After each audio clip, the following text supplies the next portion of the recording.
नमस्कार साथियों, मैं राहुल कुमार सिन्हा देखना इंस्टीट्यूट की ओर से। तो पिछले क्लास में हम लोगों ने क्वेश्चन नंबर 62 तक देख चुका है। अब हम लोग क्वेश्चन नंबर 63 से आज देखने वाले हैं। तो इससे पहले क्लास स्टार्ट करें उससे पहले एक मोटिवेशन देना चाहेंगे, और मोटिवेशन है कि बड़े बदलाव के लिए बहुत बड़ा हार्डवर्क करना पड़ता है। ठीक है, तो अगर आप बड़ी सफलता या फिर कुछ बड़ा लक्ष्य हासिल करना चाहते हैं तो आपको बहुत ज़्यादा हार्डवर्क करना पड़ेगा। और सीधा सा बात है, जितना आप अच्छा हार्डवर्क करेंगे और जितने अच्छे से सिलेबस को रिवाइज करेंगे उतना आपके लिए बेनिफिट होने वाला है। तो आज हम लोग क्वेश्चन नंबर 63 से देखने वाले हैं। ठीक है, तो क्वेश्चन नंबर 63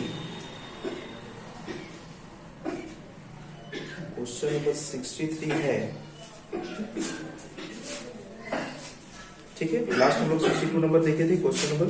आज हम लोग क्वेश्चन नंबर 63 देखने वाले हैं। यदि बिंदु A65 और B4Y को मिलाने वाले रेखाखंड का मध्य बिंदु X और 6 हो तो Y का मान होगा। ठीक है, तो यहाँ पे बिंदु दिया गया है। ठीक है, बिंदु देख लेंगे। बिंदु है A65 B4Y को मिलाने वाले रेखाखंड का मध्य बिंदु 4Y को मिलाने वाले रेखाखंड का मध्य बिंदु, यहाँ मध्य बिंदु दिया हुआ है। ए बी रेखा है, ए का मान 6 और 5 और बी है 4 और Y। ठीक है, और इसका मध्य बिंदु दिया हुआ है। इसका मध्य बिंदु है X और 6। ठीक है, तो इसके हमको निकालना क्या है, Y निकालना है। अर्थात यहाँ पे X अक्ष तो दिया हुआ ही है, हमको इसमें क्या बोला है, Y अक्ष में हमको मध्य बिंदु 6 दिया हुआ है, Y का मान निकालना है। तो मध्य बिंदु निकालने के लिए क्या फॉर्मूला है, क्योंकि पहला वाला X अक्ष दूसरा Y अक्ष, पहला X अक्ष दूसरा Y अक्ष, और मध्य बिंदु निकालने का फॉर्मूला है, अगर हमको X अक्ष निकालना होता तो क्या लिखते, x1 प्लस x2 बाई 2।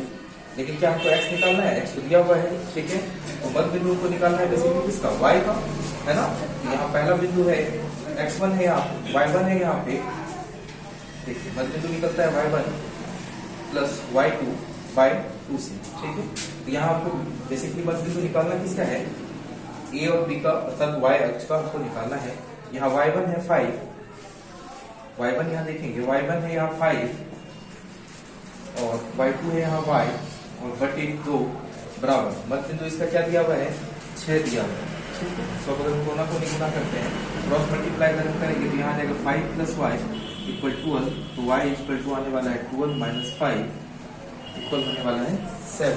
तो y का मान क्या आ चुका है, 7। हम लोग ऑप्शन देखेंगे। ठीक है, तो क्वेश्चन नंबर 63 का ऑप्शन ए है, ऑप्शन ए है 5, ऑप्शन बी है 6, ऑप्शन सी है 8 और ऑप्शन डी है 7। तो आपको पता चल चुका है इसका राइट आंसर ऑप्शन डी होने वाला है। क्वेश्चन नंबर 63 का राइट आंसर ऑप्शन डी होने वाला है। तो इसमें इसके लिए बेसिकली आपको मध्य बिंदु का फॉर्मूला याद होना चाहिए, और मध्य बिंदु का फॉर्मूला है x, अगर x अक्ष का मध्य बिंदु निकालना है तो x1 प्लस x2 बाई 2, और अगर y अक्ष का मध्य बिंदु निकालना है तो y1 प्लस y2 बाई 2 करना होगा। और चूंकि यहाँ मध्य बिंदु दिया हुआ था, आपसे y अक्ष का y2 का मान भी पूछा था इसमें। ठीक है, तो क्वेश्चन नंबर 63 का राइट आंसर ऑप्शन डी हो चुका है।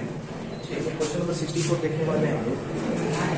क्वेश्चन नंबर 64 है, किसी त्रिभुज के शीर्ष बिंदुओं के निर्देशांक 4 6, शीर्ष बिंदुओं के निर्देशांक है 4 6 0 4 और 5 5। ठीक है, तो इसके केंद्रक के निर्देशांक, तो इसमें भी आपसे क्या पूछा है, केंद्रक पूछा है, अर्थात मध्य बिंदु पूछा है। ठीक है, इसका केंद्र बिंदु क्या होगा, तो आपको पता है पहला क्या है, x1, पहला x है, तो दूसरा क्या हो जाएगा, इसका नामकरण x2 कर देंगे, तीसरा क्या हो जाएगा x3, आगे रहता तो x4 होता है। इसी तरह y1, पहला y है, दूसरा y2 और इसी प्रकार तीसरा y3 हो जाने वाला है। ठीक है, तो मध्य बिंदु निकालना है, केंद्रक निकालना है, तो x1 plus x2 plus x3 y2। ठीक है, मतलब y यहाँ पे 3 बिंदु है ना, तो y क्या करेंगे 3। ठीक है, y4 और इसी तरह y1 plus y2 plus y3 by क्या करने वाले हैं 3, यहाँ 3 बिंदु लिए हैं, 4 बिंदु लेते हैं तो 4 से डिवाइड करते हैं, क्योंकि मध्य बिंदु केंद्रक हमको प्राप्त करना है। ठीक है, तो देख लेते हैं, x1 है यहाँ पे 4, x2 है यहाँ पे 0 और x3 है यहाँ पे 5। ठीक है, बाई 3 करने वाले हैं। यहाँ y1 है 6 y2 है 4 और y3 है 5, बाय यहाँ 3 करने वाले हैं, तो 5 प्लस 4 9/3, कॉमा 6 प्लस 4 10 प्लस 5 15/3, इसको कट कर देंगे तो यहाँ 3 और यहाँ 5 आने वाला है। तो ऑप्शन देख ले रहे हैं इसका। क्वेश्चन नंबर 64 का ऑप्शन ए है 5,2, ठीक है। यहाँ 3 और 5 है तो ये गलत है। ऑप्शन बी है 3 और 5, तो ये आपको पता चल चुका है इसका राइट आंसर। ऑप्शन बी 3 और 5 है। और इसका ऑप्शन सी देख ले रहे हैं, ऑप्शन सी 1 और 3 है और ऑप्शन डी 4 और 4 है। तो इसका राइट आंसर आपको पता चल चुका है कि इसका राइट आंसर ऑप्शन डी हो चुका है क्वेश्चन 64 का, ठीक है। इसके लिए फॉर्मूला मस्ट है, फॉर्मूला तो आपको याद होना ही चाहिए। अगर फॉर्मूला याद नहीं करेगा तो फिर क्वेश्चन समस्या हो जाएगा इसको बनाने में, ठीक है। तो क्वेश्चन नंबर 65 का राइट आंसर हो चुका है ऑप्शन, तो 64 का राइट आंसर ऑप्शन बी हो चुका है, ठीक है। B,5 तो हम लोग क्वेश्चन नंबर 65 देखने वाले हैं। क्वेश्चन नंबर 65 है, क्वेश्चन 65 है, किसी घन का किनारा 2 गुना हो जाए। हम मान लेते हैं कि घन का किनारा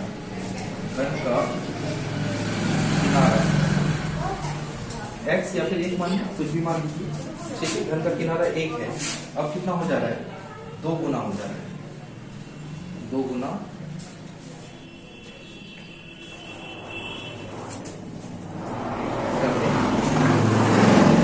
ये 2 गुना 1 करेंगे तो 2 हो जाएगा, या 2 गुना x करेंगे तो x हो जाएगा, ठीक है। 2 हो जा रहा है, ठीक है। किनारा 2 गुना हो जाने पर नए घन के कुल पृष्ठीय क्षेत्रफल, घन का कुल पृष्ठीय क्षेत्रफल क्या होता है 6a², तो इसको a1 कर दे रहे हैं। और दूसरा घन, नए घन 2 गुना हो जाने पर नए घन के कुल पृष्ठीय क्षेत्रफल तथा पहले वाले घन के कुल पृष्ठीय क्षेत्रफल, तो नया घन है तो हम इसको यहाँ पे a1 कर दे रहे हैं और पहले वाले का घन को हम a2 कर दे रहे हैं। तो अनुपात आपसे पूछ रहा है, पुराने वाले घन अर्थात पहले वाले घन का अनुपात। तो अगर नया वाला घन अगर 6a किए हैं तो दूसरा वाला घन क्या हो जाएगा 6a2 का स्क्वायर। घन का स्क्वायर क्या होता है, घन का कुल पृष्ठीय क्षेत्रफल होता है 6a², ठीक है। तो हम यहाँ पे कर दे रहे हैं a2 और इसको कर दे रहे हैं a1, ठीक है। या फिर आप इसको a1 और इसको a2 कर सकते हैं, ये आपकी स्वेच्छा है। तो यहाँ पे 6 कैंसिल हो गया और नए वाला घन का भुजा अब क्या हो चुका है 2, तो ये 2 का स्क्वायर अनुपात पुराने वाला घन का भुजा 1 था, 1 का स्क्वायर, अर्थात यहाँ हो चुका है 4 और यहाँ हो चुका है 1, ठीक है। और इसका ऑप्शन देख ले रहे हैं क्वेश्चन नंबर 65 का। ऑप्शन ए 2:1, ऑप्शन बी 4:1, ठीक है। तो इसका राइट आंसर ऑप्शन सी 6:1 और ऑप्शन डी 8:1। इसका right answer option B, question number 65 का राइट आंसर ऑप्शन बी हो चुका है, ठीक है। तो इसमें कुछ पूछा नहीं है, बेसिकली आपको फॉर्मूला याद होना चाहिए। इसमें मूल रूप से आपसे पूछा क्या, घन का कुल पृष्ठीय क्षेत्रफल। तो घन का कुल पृष्ठीय क्षेत्रफल अगर आपको याद रहेगा तो आप आसानी से इस क्वेश्चन को बना सकते हैं, ठीक है। तो क्वेश्चन नंबर 65 का राइट आंसर हो चुका है ऑप्शन बी 4:1। अब हम लोग क्वेश्चन नंबर 66 देखने वाले हैं। क्वेश्चन नंबर 66 देखने वाले हैं। 66 में कई समस्या भी होगा, ठीक है, क्योंकि इसका ऑप्शन में थोड़ा सा गड़बड़ी है। क्वेश्चन नंबर 66 देखने वाले हैं। यदि त्रिभुज के शीर्षों के निर्देशांक a 0 0 0, ठीक है, और 0 b हो तो त्रिभुज का क्षेत्रफल होगा। तो त्रिभुज का क्षेत्रफल क्या होता है, कोऑर्डिनेट ज्योमेट्री में, निर्देशांक ज्योमेट्री में क्या होता है, त्रिभुज का क्षेत्रफल होता है 1/2 x1 into y2 minus y3 plus x2 into y3 minus y1 plus x3 into y1 minus y2, ठीक है। तो अगर आपको ये फॉर्मूला याद है, त्रिभुज का क्षेत्रफल याद है, तो आप इसको आसानी से सॉल्व कर पाएंगे। देखते हैं कैसे। यहाँ पे x1 होने वाला है a और y1 होने वाला है 0, x2 होने वाला है 0, y2 होने वाला है 0, x3 होने वाला है 0 और y3 होने वाला है 0, ठीक है। 1/2 into x1 यहाँ पे क्या है a, y2 यहाँ पे क्या है 0, y3 यहाँ पे क्या है b प्लस x2 यहाँ पे क्या है 0, y3 यहाँ पे क्या है y3 है यहाँ पे b माइनस y1 यहाँ पे क्या है 0 प्लस x3 यहाँ पे क्या है 0 और y1 यहाँ पे क्या है 0 माइनस y2 यहाँ पे क्या है 0। तो जैसे कि आप देख पा रहे हैं यहाँ 1/2 0 में से b क्या बचेगा माइनस b गुना a तो माइनस ab प्लस 0 से कोई संख्या गुना होगा 0 और 0 से कोई संख्या गुना होगा तो 0 आने वाला है, ठीक है। अर्थात यहाँ हो गया 1/2 इंटू माइनस ab इक्वल हो जाने वाला है माइनस 1/2 ab, ठीक है। तो इसका ऑप्शन देख ले रहे हैं हम लोग। क्वेश्चन 66 का ऑप्शन ए है ab, बी है 1/2 ab, सी है 1/2 b स्क्वायर और डी है 1/2 a स्क्वायर, ठीक है। तो जैसे कि आप देख पा रहे हैं इसका आंसर कहीं पे भी नहीं है -1/2 ab, तो इसका राइट आंसर होने वाला है ऑप्शन बी 1/2 ab, क्योंकि यहाँ माइनस मिसिंग है, ये एरर टाइपिंग एरर है, ठीक है। तो क्वेश्चन 66 का राइट आंसर हो जाएगा 1/2 ab, ठीक है। अब हम लोग क्वेश्चन नंबर 60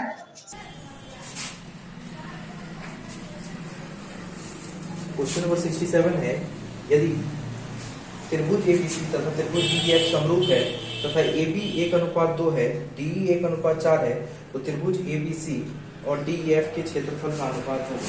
क्वेश्चन नंबर 67 है, एक त्रिभुज दिया है ABC समरूप है त्रिभुज DEF के, ठीक है, समरूप है त्रिभुज DEF के तथा AB भुजा दे दिया है, AB भुजा दिया है 1:2 सेंटीमीटर एवं डी भुजा दे दिया है 1.4 सेंटीमीटर। तो आपसे पूछा क्या है, मूल रूप से आपसे पूछा है AB का मान अर्थात ये त्रिभुज ABC तथा DEF का क्षेत्रफल क्या होगा।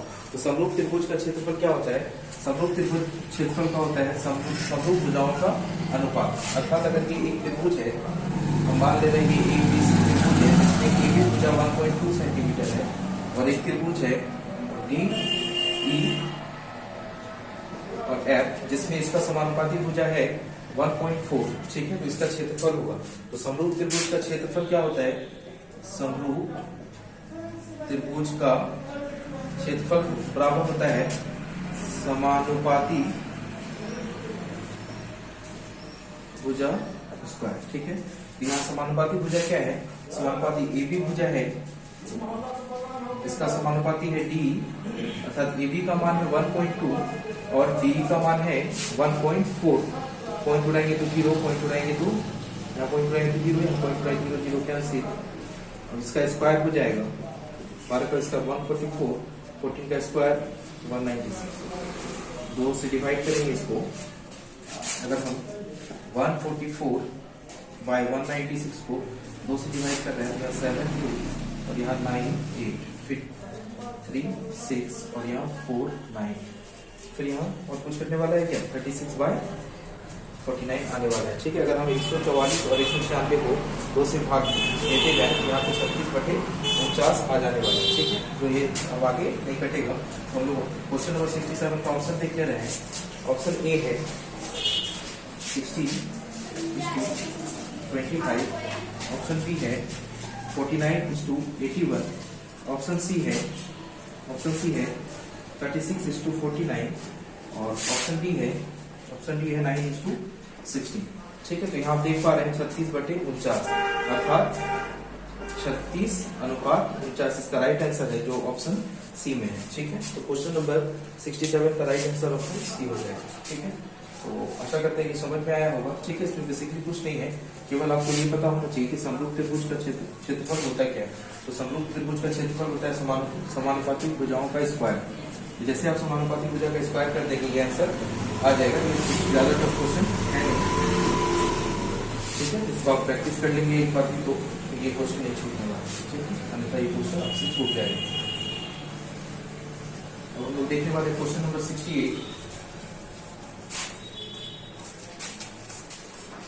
क्वेश्चन नंबर 68 है, यदि त्रिभुज ABC तथा DEF समरूप है, ABC तथा DEF क्या है समरूप है तथा ABC का परिमाप इस त्रिभुज का परिमाप, ठीक है, त्रिभुज ABC का परिमाप बराबर दिया हुआ है 30 एवं त्रिभुज DEF का परिमाप,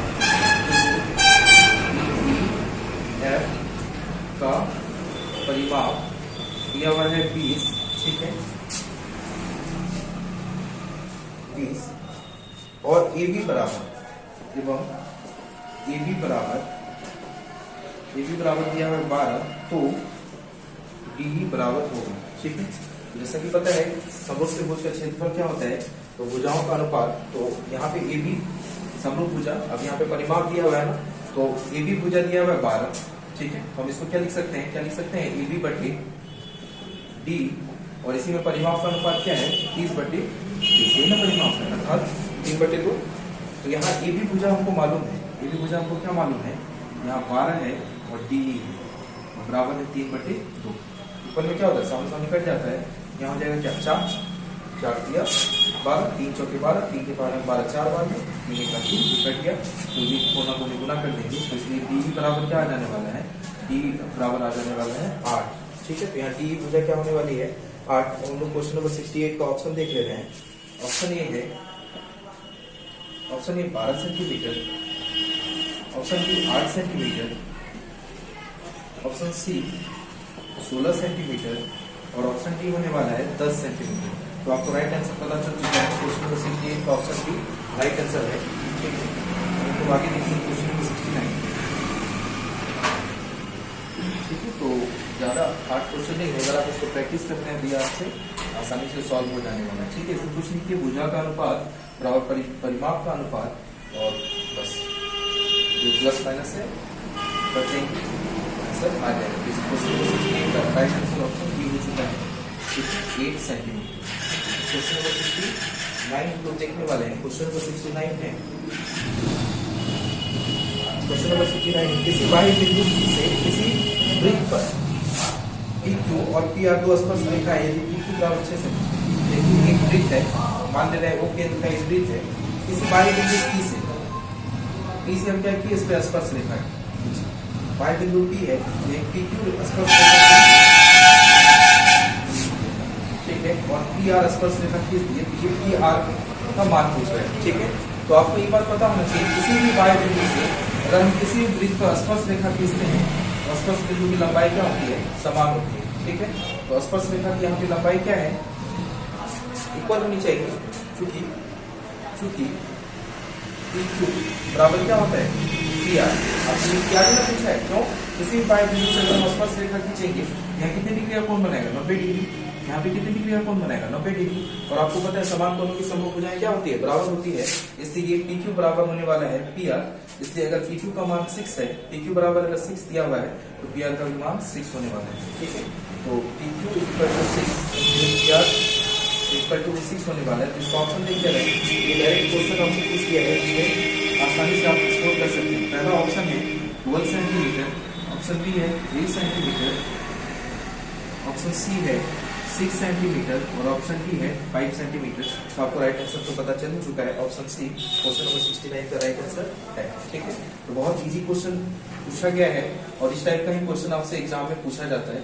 हो सकता है अगर थोड़ा बहुत भी आपको आइडिया रहेगा, तो आप क्या करेंगे, एक एक क्वेश्चन सही करके आने वाले, ठीक है। बस आपको करना क्या है, एक क्वेश्चन प्रैक्टिस कर लेना। अगर आप प्रैक्टिस कर लेते हैं, ये आपको बहुत परफेक्ट बनाएगा एग्जाम से।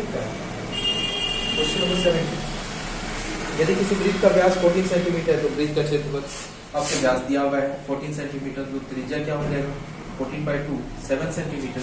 इसलिए वृत्त का क्षेत्रफल, तो वृत्त का क्षेत्रफल क्या होता है, वृत्त का क्षेत्रफल होता है पाई r स्क्वायर, पाई का मान होता है 22/7 और r यहाँ 7 गुना 7, तो यहाँ क्या होने वाला है 14 के साथ 154 सेंटीमीटर स्क्वायर। तो यहाँ देख लेते हैं, यहाँ क्या होने वाला है, वृत्त का क्षेत्रफल 154 सेंटीमीटर होने वाला है, ये सेंटीमीटर में है, ठीक है। तो इसका ऑप्शन देख ले रहे हैं, ऑप्शन ए है 7 सेंटीमीटर, ऑप्शन बी है 22 सेंटीमीटर, ऑप्शन सी है 14 सेंटीमीटर और ऑप्शन डी है 21 सेंटीमीटर। तो सॉरी, क्वेश्चन नंबर 70 का ऑप्शन गलत लिखे हैं। क्वेश्चन नंबर 70 का ऑप्शन है, ऑप्शन ए है 616 सेंटीमीटर स्क्वायर। ठीक है, क्षेत्रफल भुजा स्क्वायर नहीं पता चलता है। ठीक है, ऑप्शन बी है 221 सेंटीमीटर स्क्वायर और ऑप्शन सी है 154 सेंटीमीटर स्क्वायर जो आपका राइट आंसर है, और ऑप्शन बी है 77 सेंटीमीटर स्क्वायर। ठीक है, तो इसमें आपसे कुछ पूछा है नहीं। अगर आपको फार्मूला याद है तो वृत्त का क्षेत्रफल आपको पता है और त्रिज्या निकालने आता है, ये बहुत आसान क्वेश्चन है जो कि आपको आता ही होगा। तो क्वेश्चन नंबर 70 का राइट आंसर ऑप्शन सी हो चुका है। ठीक है, तो एक ही क्वेश्चन बहुत इजी क्वेश्चन पूछा है और इससे भी इजी क्वेश्चन आपको फाइनल एग्जाम में देखने को मिलेगा। तो सबसे आप क्या करें, पहले से प्रिपेयर रहें ताकि आप क्वेश्चन देखें नॉर्मली, अथवा आपके लिए पहले से क्वेश्चन फैमिलियर होना चाहिए, ताकि ऐसा ना हो कि आप क्वेश्चन याद नहीं रखें। यदि किसी वृत्त का व्यास, फिर क्वेश्चन 71 में वृत्त का व्यास दिया हुआ है, वृत्त का व्यास 71 में भी 14 सेंटीमीटर है, इससे मिस्टेक हो गया था। तो वृत्त की परिधि होगी, व्यास दिया हुआ है 14 सेंटीमीटर, तो त्रिज्या क्या हो जाएगा 14/2 7 सेंटीमीटर। तो वृत्त की परिधि क्या होगी,